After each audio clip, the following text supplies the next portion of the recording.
Και θα είναι και σε... Για καρδιακιακά έχω μαρτυρία από άλλον, δεν είναι προσωπικό το παράδειγμα. Εγώ έχω ζάχαρο. Πριν από ένα χρόνο περίπου απέκτησα ζάχαρο, πολύ υψηλές τιμές. Με φαρμακευτική αγωγή το είχα ρυθμίσει στις ανώτερες φυσιολογικές τιμές, δηλαδή για όποιον ξέρει γύρω στο 1,5 με 2 χάπια την ημέρα.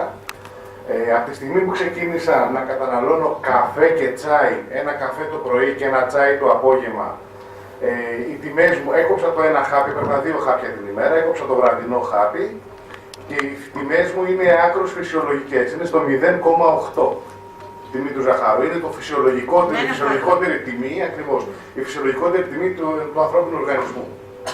Αλλά ήθελα να μιλήσω, γιατί οι περισσότεροι το έχουν ακούσει αυτό που είπα, επειδή ρώτησες για θηροειδή. Ναι. Όση επαφή είχα με την Κάνω Excel, δεν είχα ακούσει ποτέ ότι κάνει καλό στο θηροειδή. Το διάβασα σε μία έρευνα στο ίντερνετ, μίας διατροφολόγου. Η γυναίκα μου εγχειρίστηκε πριν από 6 μήνες, έκανε θηροειδοεκτομή, μπήκε στη διαδικασία του ιωδίου και μετά το ιώδιο της είπαν να παίρνει το TAF4 των 200, το μεγαλύτερο που υπάρχει, και να πάει να ξανακάνει εξετάσεις προκειμένου να δουν σε τι τιμές έχει φτάσει οι δύο ορμόνες του θηροειδή, τα TSH και μια άλλη δεν θυμάμαι πόσο είναι. Όταν μετά από 3 μήνες πήγε και έκανε τις εξετάσεις, η μία ορμόνη είχε φτάσει στα φυσιολογικά της, δεν είχε πάρει γανόδερμα καθόλου, δεν είχε καταναλώσει γανόδερμα, και οι άλλοι ήταν στο Θεό. Και ο γιατρός έσκυζε τα πτυχία του, λέει δεν γίνεται να παίρνεις TAF4 των 200, δεν υπάρχει μεγαλύτερο, και να μην πέφτει η ορμόνη.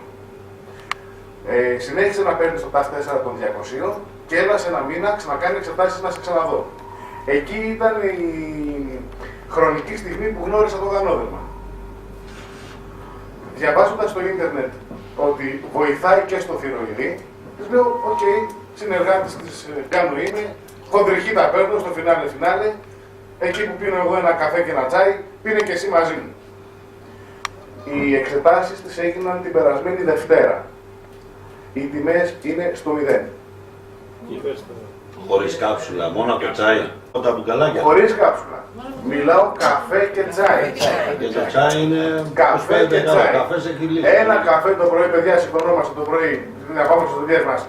Ένα καφέ και ένα τσάι το απόγευμα μπροστά από τον υπολογιστή του Facebook την ώρα που το προωθώ. Αυτό. Μάλιστα.